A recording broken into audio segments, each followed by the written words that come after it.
En el tema anterior ya justificamos la relevancia que los modelos normativos tienen en la psicología del razonamiento y también en la toma de decisiones.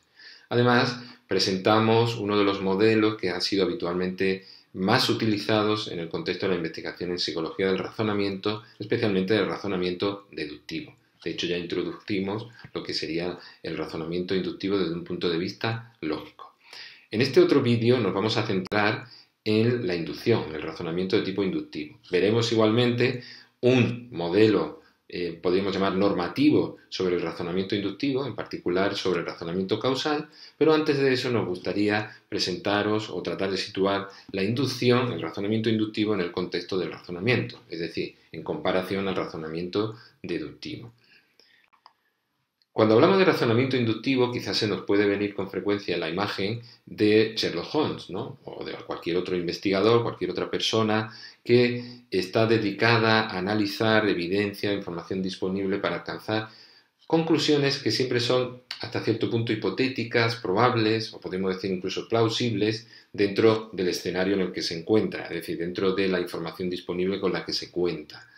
Esto lo diferencia, no queremos decir con esto que Sherlock Holmes usara el razonamiento deductivo, sino simplemente que su actividad se asocia generalmente, como ocurre con la actividad de los científicos, con la construcción de conclusiones que son hipotéticas, probables, plausibles.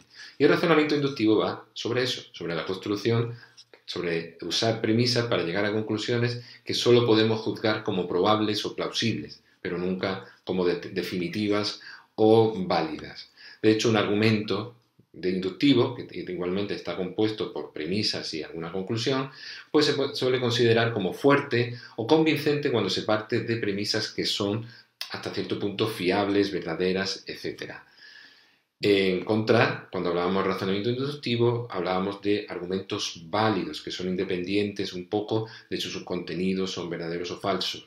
Y decíamos que cuando ese argumento válido además partía de premisas verdaderas, llegaba a una conclusión verdadera, entonces podríamos hablar de un argumento deductivo, válido y sólido. El razonamiento inductivo es muy común, es una actividad mental que realmente ejercemos muy habitualmente en diferentes escenarios y es posiblemente hasta más común que el razonamiento deductivo, ¿no? En general, se suele distinguir entre tres tipos, hay muchos tipos, pero estos tres tipos quizás recogen la mayoría de los tipos de argumentos o inferencias inductivas que podemos realizar. Los tipos serían la inducción o el argumento inductivo enumerativo, el analógico y el abductivo. Vamos a tratar brevemente de ver con ejemplos en qué consiste cada uno de ellos. Por ejemplo, aquí empezamos con lo que serían dos pequeñas historias, dos pequeños párrafos en los que se describen dos ejemplos de razonamiento inductivo por enumeración, también a veces conocido como generalización. Voy a leer literalmente esta historia. La primera mañana en la granja el pavo advirtió que lo alimentaron a las 9. Como era un buen inductivista, no sacó ninguna conclusión. Esperó hasta disponer de un buen número de observaciones sobre su alimentación a las 9 e hizo esas observaciones en una amplia variedad de circunstancias, en miércoles, jueves, días fríos y cálidos. Cada día añadía otro enunciado observacional a su lista.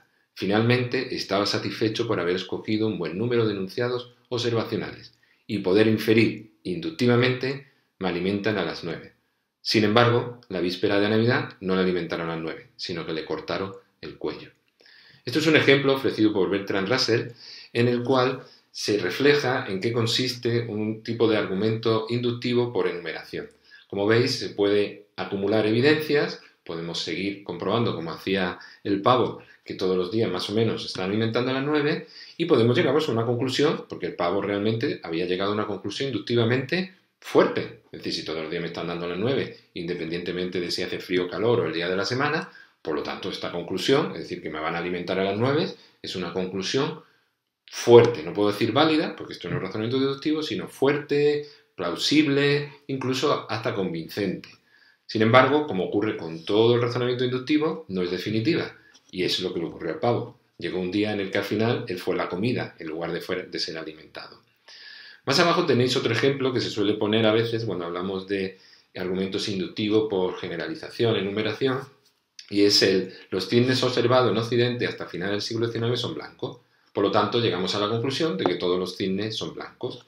Hemos acumulado muchísimas observaciones y es probablemente correcto concluir que los cisnes son blancos. ¿Qué ocurrió? Que en algún momento determinado se observaron cisnes negros en otras localizaciones, más allá de Occidente, y este argumento, aunque podría haber sido construido de una manera correcta, estaba basada en la evidencia que se disponía, pues se tornó como falso y dejó de ser un argumento que, aunque inicialmente, como he dicho antes, es fuerte, porque estaba basado en evidencia, al final su conclusión resulta que su conclusión no se confirma cuando se compara con lo que sería la situación real o cuando aparecen nuevas observaciones. Esto nos trae ya a algo que volveremos un poco más adelante, que es el hecho de que el razonamiento inductivo, como ya he dicho antes, es probable, hipotético y nunca definitivo. Siempre puede haber nueva información que haga que ese argumento o la conclusión a la que hayamos llegado se convierta en falsa. Aún así, al igual que ocurría con el razonamiento deductivo, desde el punto de vista formal, el razonamiento inductivo puede estar bien construido, con independencia de si su conclusión es definitiva o se demuestra en el futuro que es falsa. Aquí tenéis otros ejemplos de lo que serían argumentos inductivos, más relacionados con el tema que veréis en la asignatura, que sería el de probabilidad o estimación de probabilidades y frecuencias, y que es también un argumento de tipo inductivo por enumeración. Aquí tenéis, por ejemplo, en lugar de, es similar al anterior, simplemente que aquí ya sí que combinamos o tratamos de combinar estadística, ¿no? O usar números, ¿no? Entonces, en este caso, dice, en mi departamento de la universidad, 30 de los 40 profesores se identifican políticamente con la izquierda. Por lo tanto, un 75% de los profesores de universidad son de izquierda. Bueno, ahora voy a presentar el otro ejemplo y os comentaré por qué estos argumentos, en comparación a los anteriores, podemos considerar en este escenario como relativamente débiles o poco fuertes. También tenemos el ejemplo, ¿no? El siguiente, los 10 asesinos encarcelados el año pasado tenían todos antecedentes penales por el mismo tipo de delito. Una vez que eres asesino, esta sería la conclusión, lo eres para siempre. En ambos casos podemos hablar en argumentos débiles. Y el problema, es decir, la dificultad o por qué lo podemos considerar como, entre comillas, un error del razonamiento de la construcción de un argumento débil, es porque no hacemos bien el muestreo de la información para llegar a la generalización. Entonces, por ejemplo, en el primer caso, el muestreo puede que sea no representativo, en el sentido de que a lo mejor me estoy centrando en un único departamento que quizá precisamente es, pues vamos a poner que es de sociología o de cualquier otra disciplina en la que es más frecuente que realmente si haya más personas de ideología de izquierda. Mientras que si me voy a otro departamento, quizá en Derecho, por ejemplo, o a lo mejor abunda o en Económicas, o a lo mejor abunda menos ese porcentaje tan elevado de profesores de izquierda. Por lo tanto, el problema es un argumento débil, porque el muestreo está hecho usando información, o una muestra, mejor dicho, no representativa de la conclusión a la que se quiere llegar, que es que todos los profesores de universidad, un 75% son de izquierda. Y en el caso siguiente, el de los asesinos, no solo quizá no sea representativo, en este caso la representatividad puede estar más o menos bien, lo que es el problema está en la insuficiencia. Son muy pocos casos. A partir de 10 casos es imposible llegar a una conclusión tan drástica como que una vez que eres asesino lo eres para siempre. Seguramente puede haber casos alternativos que no has tenido en consideración. 10 es un escaso número. Por lo tanto, ya podéis ver en base a que cuando tenemos un razonamiento inductivo podemos valorar si realmente se está haciendo de forma relativamente correcta o no, y tiene que ver con aspectos que no son los mismos que los deductivos, sino que tiene que ver, pues en este caso, en la generalización, con el muestreo de poblaciones, etc. Algo que veréis de forma mucho más detallada cuando veáis el razonamiento probabilístico. Hay, sin embargo, otros tipos de inducciones, y algo que se conecta directamente con el siguiente tema de la asignatura, con la categorización, y es lo que se conoce como inducción por analogía o semejanza. La estructura típica de este tipo de razonamientos inductivos es la que tenéis aquí sombreada en la primera parte de la diapositiva, ¿no? A tiene las propiedades X y Z, es decir, las propiedades que sea, B tiene las propiedades X y Z, A tiene además la propiedad H, por lo tanto, bien, es posible o es probable que también tenga la propiedad H. De esto se han realizado bastantes estudios de razonamiento analógico, pero también dentro del contexto de la categorización o de la proyección de propiedades a distintas categorías, de distintos tipos de fuentes de información. Y aquí tenéis dos ejemplos en los que la analogía, por ejemplo, está implícita en la conclusión a la que llegamos y podemos hablar de un razonamiento inductivo por analogía o semejanza. Entonces, por ejemplo, tenéis el virus de las gripes y el SARS-CoV-2 son virus altamente contagiosos. El virus de la gripe se transmite por aerosoles, el SARS-CoV-2 también se debe transmitir por aerosoles. Bueno, esto ya ahora quizá tenemos información y lo sabemos más claramente, pero es posible que algunas de las personas que estaban más familiarizadas con el tema, cuando empezaron a conocer la alta tasa de contagio que producía el virus del SARS-CoV-2, la COVID, pues entonces llegaron a la conclusión de que a lo mejor funcionaba, al igual que ocurre con la gripe, a través de los aerosoles, lo que lo hace muy contagioso. Y a la derecha tenéis algo que también sería una analogía, aunque en este caso quizá se puede plantear hasta qué punto es una correcta analogía, porque también podemos cometer errores en la inducción por analogía, y uno de esos principales errores es lo que se conoce la falacia por analogía. Es decir, poner que en el mismo nivel dos tipos de objetos, de situaciones, eventos que no lo son. En este caso, entonces, tenéis en la gestión de un hogar, es clave ajustarse el cinturón y reducir gasto cuando se afronta una deuda. De esa forma se evitan embargos y otras dificultades. Por ello, en la gestión económica, esta sería la conclusión, de un país es igualmente fundamental limitar o reducir el gasto público cuando se afronta una deuda. Bueno, esto podemos debatirlo, a algunos le parece una falsa analogía o no. Entre los expertos en economía es una falsa analogía probablemente, pero la cuestión es que veáis hasta qué punto no este tipo de inferencias son también inductivas y lo que hacen es usar la información que tenemos, no ya por enumeración, sino porque conocemos que dos cosas son más o menos similares en algo o comparten algo, y proyectar de una cosa a la otra una propiedad nueva, una propiedad que conocemos de una a otra que no sabemos si realmente lo tiene. Esa sería la conclusión y sería la inducción por analogía.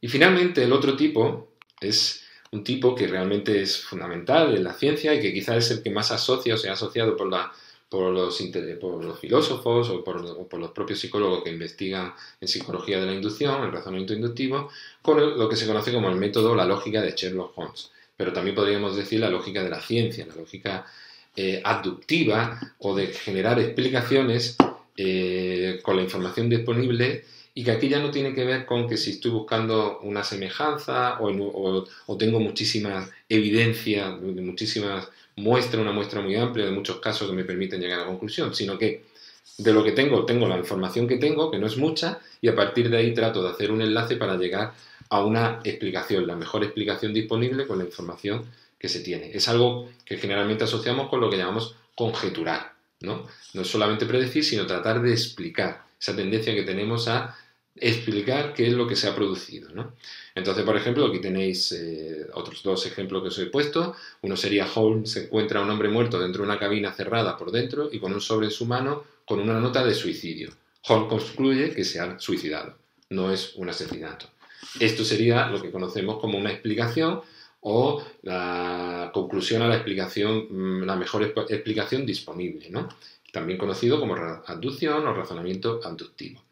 Abajo tenéis un ejemplo más prosaico, que seguramente que lo habéis pensado alguna vez, si no este es algo similar, ¿no? Juan compró un queso exquisito que guardó en la nevera para degustarlo durante la cena. Cuando llegó a casa del trabajo no encontró el queso en la nevera. Pensó que se lo ha comido o se lo había comido su compañero de piso. Evidentemente aquí ni estamos hablando de cuántas veces eso ha ocurrido, ni es una deducción, por supuesto, sino que se llega a una conclusión basándose en la información que se dispone, ¿no? Ahí solo entra a lo mejor el compañero de piso, es la única persona que también ha podido acceder al frigorífico en esa tarde, etcétera, y llegas a esa conclusión. Esto es lo que se conoce generación de explicaciones, la mejor explicación disponible o razonamiento abductivo. Y uno de los tres tipos que os he querido representar antes de pasar a tratar de forma más directa lo que serían las diferencias entre razonamiento deductivo e inductivo, y a presentar lo que sería el método de razonamiento causal correcto, podríamos llamar, según Mills. Bueno, viendo estos ejemplos y lo que ya habíamos visto inicialmente en el otro vídeo sobre razonamiento inductivo, pues claramente estos dos tipos de razonamiento se diferencian en estos aspectos que veis aquí. Por un lado, ya he comentado varias veces, en el deductivo hablamos de validez lógica, mientras que en el inductivo hablamos de fuerza, de probabilidad. La probabilidad el argumento es más probable, más fuerte si sus premisas son verdaderas, si sus premisas son las suficientes que necesitamos para llegar a una conclusión, etc. En realidad, esta es una diferencia fundamental, pero en los dos casos podemos mantener que hay formas correctas de hacerlo. El hecho de que solo podamos hablar de validez en el caso de la deducción, no excluye que hay razonamiento inductivo mejor o peor hecho, mejor o mejor hilado, más convincente o menos convincente, o más fuerte o menos fuerte. Otro aspecto muy importante que los diferencia es que mientras el razonamiento deductivo hemos dicho que se puede hacer básicamente a base de usar representaciones abstractas del lenguaje, ¿no? P y Q, conectores, etc. En el caso del inductivo no es tan así. En el inductivo está basado en nuestra propia experiencia, en el conocimiento que tenemos sobre la situación, ¿no? Cuáles son las cosas que, por ejemplo, en el razonamiento inductivo, pues cuáles son las variables que puedo considerar y que están ahora y que podrían darme una explicación de por qué, por ejemplo, esta persona está muerta, ¿no? O como le ocurría en el ejemplo de Sherlock Holmes. O la enumeración, como hemos dicho antes, ¿no? Contabilizar muchísimos casos. Entonces, todo eso depende al final de la experiencia. Y aunque en algún momento podemos tratar de abstraer y presentar de manera abstracta, como hacemos con el deductivo, al final siempre va a haber una dependencia sobre el conocimiento de la experiencia previa.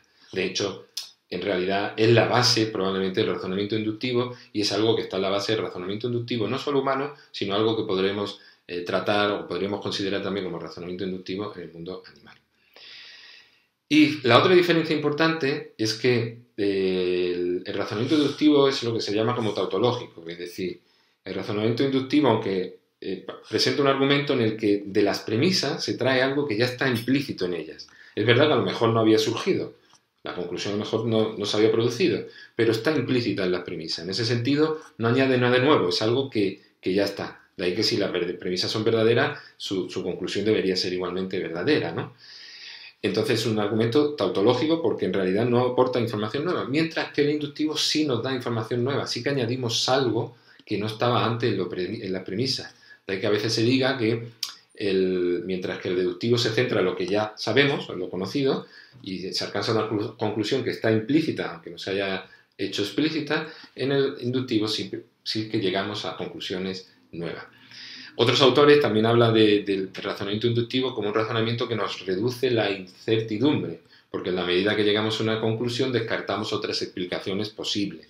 En el caso del queso, pues si se la ha comido el compañero de piso, pues descartamos otras situaciones que se han podido dar, muchas de ellas probablemente implausibles, ¿no? Como que se haya evaporado el queso o cosas por el estilo. Pero en cualquier caso, siempre el apostar por una conclusión nos va a llevar a reducir un poco nuestra incertidumbre sobre la situación que estamos tratando de analizar o sobre la que estamos razonando. Por lo tanto, estas son las tres diferencias fundamentales entre estos dos tipos de razonamiento. Ya hemos estado comentando entonces que la inducción o el razonamiento inductivo siempre nos lleva a conclusiones que son provisionales, inevitables. Y esto plantea o ha planteado una duda importante sobre su justificación, es decir, cómo podemos justificar que un método de razonamiento inductivo en particular es un buen método cuando en realidad no nos permite establecer de forma definitiva una conclusión o no podemos alcanzar algo similar a la validez que tenemos en el razonamiento deductivo. Este problema ya fue detectado en su momento por Hume, David Hume, el famoso filósofo escocés, y se conoce como el problema de la inducción según Hume. Él ofreció en su momento una posible solución a la justificación del razonamiento inductivo, de la lógica inductiva, y era recurrir a que la naturaleza, en parte, asumir una cierta regularidad en la naturaleza. Es decir, dado que el razonamiento inductivo siempre es dependiente de la experiencia y nunca sabremos cómo será la experiencia en el futuro, podemos asumir, sin embargo, que hay ciertos aspectos de la realidad que son más o menos permanentes, ciertas leyes que pueden ser más o menos permanentes, y que eso podría servirnos para justificar determinados tipos de razonamiento inductivo, al menos determinados tipos de ámbitos. Sin embargo, es que este hecho, es decir, la de la regularidad o la permanencia de determinadas leyes a lo largo del tiempo en la naturaleza, pues es un hecho que realmente pues no es aceptado hoy en día, puesto que incluso leyes universales de algunas de las disciplinas científicas que podemos considerar como más sólidas, como la física, pues no son del todo definitivas, siempre están abiertas a nuevas observaciones que pueden de algún modo modificarlo. Por lo tanto, asumir un cierto aspecto de la realidad como inmanente, siempre permanente, que respeta esas leyes universales casi divinas, pues algo que tampoco sería una adecuada solución para justificar el razonamiento inductivo.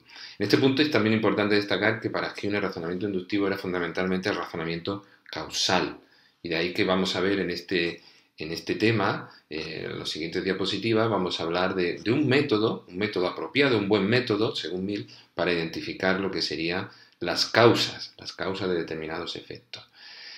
Bueno, pues el problema de la justificación es ese, es el problema detectado por Hume, pero a pesar de eso se han ido desarrollando. No quiere decir esto que el hecho de que no podamos tener un nivel de justificación similar al del razonamiento deductivo no quiere decir que no existan métodos o procedimientos más adecuados para el razonamiento inductivo, ¿no? Por ejemplo, la probabilidad y las diferentes teorías y modelos de probabilidad que se han ido desarrollando son un ejemplo de modelo normativo de cómo, de alguna manera, proceder en el razonamiento inductivo, cómo llegar a conclusiones a partir de un determinado número de premisas, conclusiones que son nuevas y que siempre, insisto, debemos considerar cuando hablamos de razonamiento inductivo como hipotéticas, provisionales.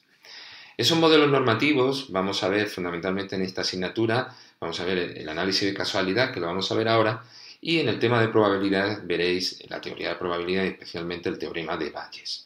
Vamos ahora a centrarnos en lo que sería el análisis de causalidad de la causalidad según Mill.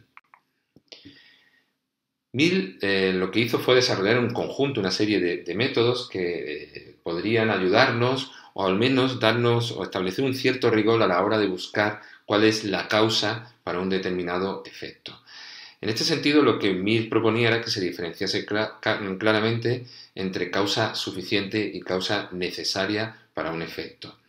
Y para ello, bueno, la causa suficiente es esa causa que una vez está presente se va a dar el efecto sí o sí, y la causa necesaria es algo que siempre que esté el efecto se va a dar, pero que a lo mejor no es suficiente para generar dicho efecto, sino que necesita de otras causas. Luego lo vamos a ver con un par de ejemplos. El método de Mill lo que requiere también es centrarse, es decir, buscar un número determinado de observaciones, de ocurrencias de un fenómeno determinado, o de un efecto, de una causa, y mirar en esas ocurrencias si está presente o ausente las posibles causas que queremos estudiar y si está presente o ausente el efecto que queremos estudiar. Es decir, manipulamos la presencia y la ausencia de ambos. En eso consiste realmente los diferentes métodos que estableció Mill. Volviendo un poco a la idea, antes de empezar a ver algunos de esos métodos, volviendo un poco a la idea de lo que serían causas necesarias y suficientes, pues os pongo aquí un par de ejemplos, ¿no? Las causas necesarias se pueden considerar a veces útiles para prevenir efectos, ¿no? Puesto que el efecto de alguna manera requiere o está siempre presente, siempre se dará siempre que esté esa causa. Si la quitamos, pues podemos prevenir el efecto, ¿no? Si la evitamos. Y después estaría para producir los efectos, ¿no? Las causas suficientes son las que producen los efectos. Aquí tenéis dos ejemplos, para centrarnos un poco en la diferencia entre necesarias y suficientes. Por ejemplo, en el caso de la tuberculosis, sabemos que el bacilo de Koch es necesario para la tuberculosis, es decir, no se va a producir tuberculosis en personas que no tengan este bacilo. Por lo tanto, si evitamos que las personas adquieran o cojan ese bacilo de Koch, pues entonces no vamos a tener tuberculosis. De ahí que podamos hablar de que al ser una causa necesaria, pues puede ser preventivo, ¿no? Se puede actuar de una forma preventiva para evitar que se dé el efecto. Sin embargo, esta causa no es suficiente. Es decir, no todas las personas que tienen el bacilo de Koch desarrollan la tuberculosis, sino que en realidad se requieren de otras causas adicionales, otras condiciones para que se acabe dando el síndrome de la tuberculosis. Abajo lo que tenéis es una representación de algo diferente. Sería lo que podríamos considerar una causa suficiente, pero que quizá no es necesaria. Así que tenemos que, por ejemplo, un accidente isquémico en un área específica del cerebro, pues es una causa suficiente para producir una afasia.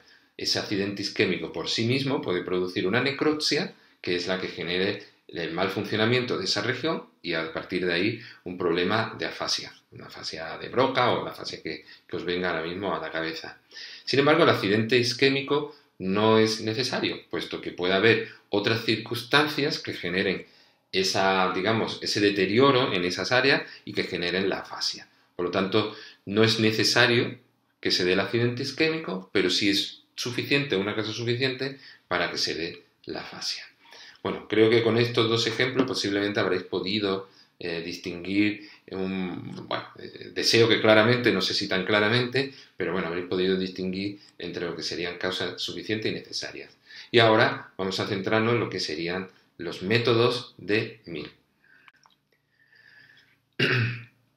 El primer método que plantea Mills, o que vais a ver en el capítulo, es el método directo de concordancia.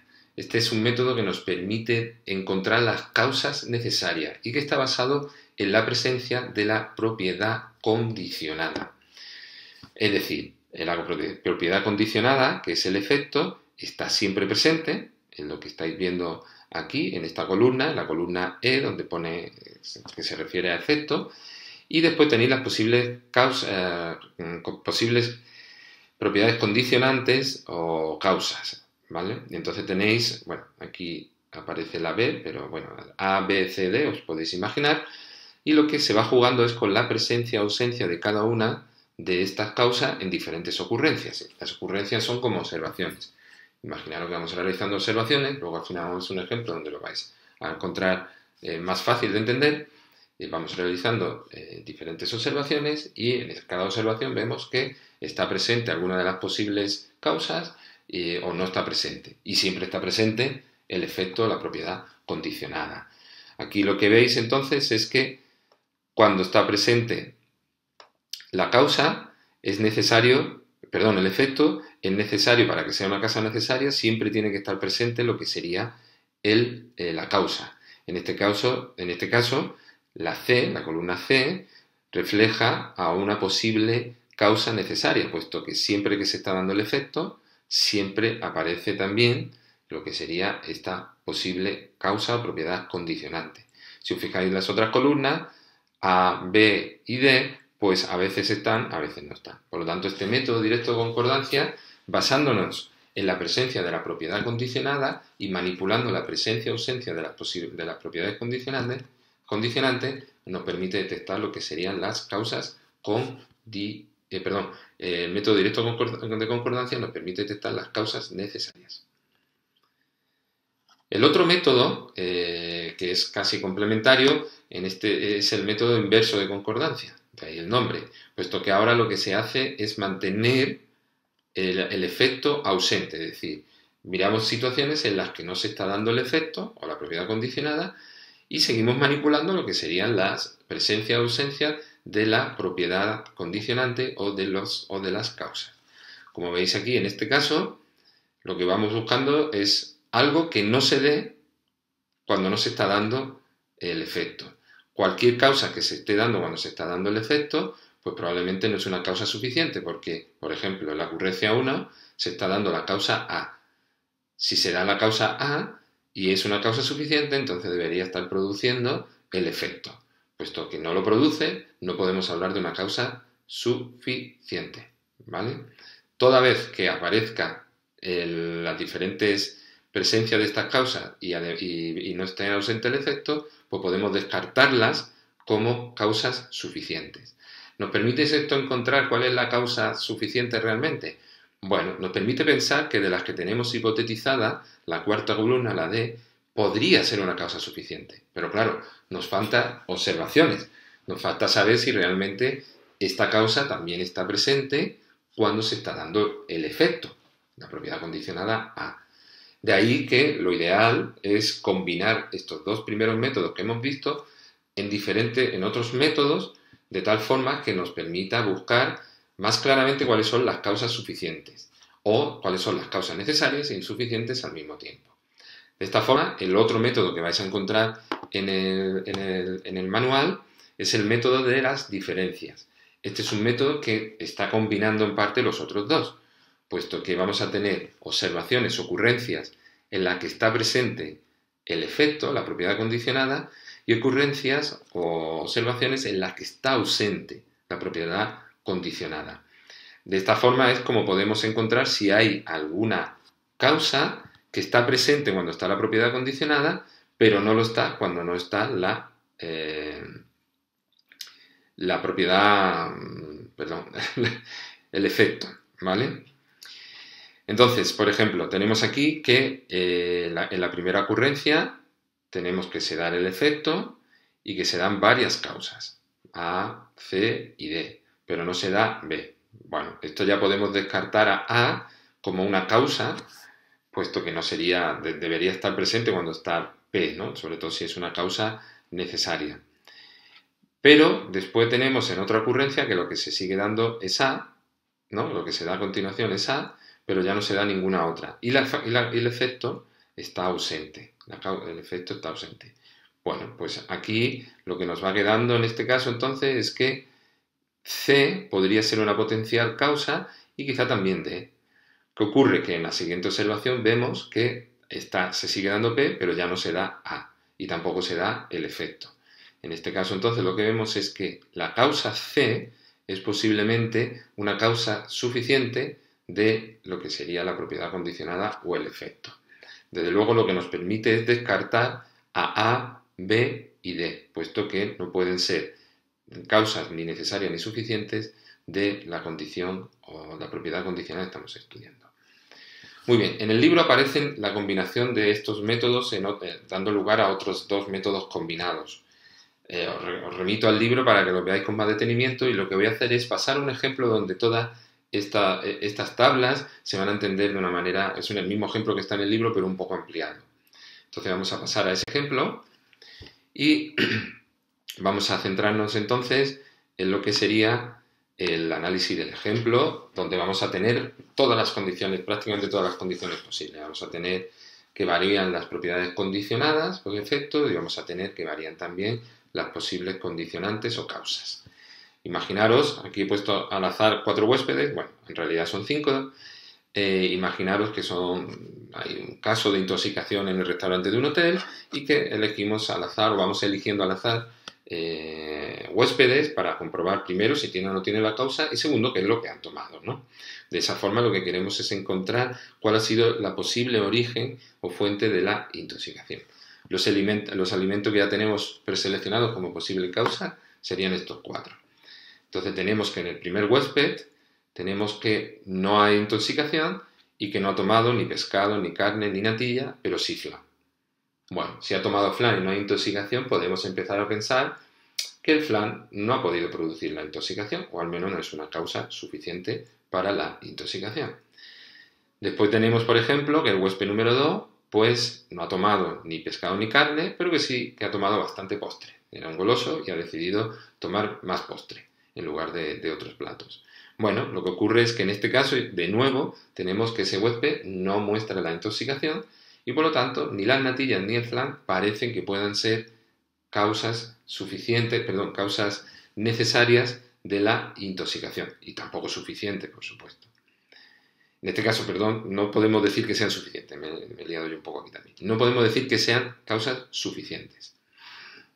Si nos vamos al huésped 3, entonces tenemos que no ha tomado pescado, que sí que ha tomado carne, no ha tomado natillas y sí ha tomado flan. Y además está intoxicado. Bueno, pues aquí ya podemos empezar a ver, ¿no?, que cuando tengo la presencia del efecto, solo se están dando dos condiciones, que es el haber comido carne y el haber comido flan. Flan ya hemos visto que por sí mismo no produce la intoxicación, pero aquí tenemos la posible combinación de carne y flan como posibles elicitadores de la intoxicación.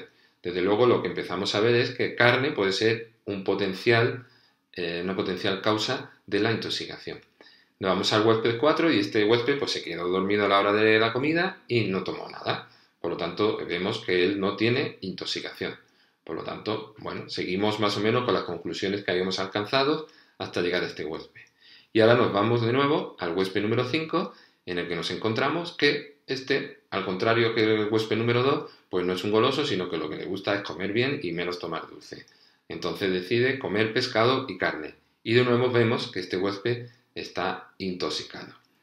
Después de analizar estos 5 huéspedes, que quizás son pocos para llegar a conclusiones definitivas, pero quizás son los únicos que podemos analizar, pues entonces podemos llegar a una conclusión. Y es que de estos 4 productos probablemente la única condición que podría ser suficiente y posiblemente también necesaria para que se haya producido la intoxicación es la carne. Bueno, pues Este sería más o menos un método combinado, donde, como veis, estamos combinando diferentes cosas, presencia, ausencia, decurrencias, tanto de propiedad condicionada como condicionante, para observar si podemos detectar o ayudarnos a identificar cuál ha sido la posible causa.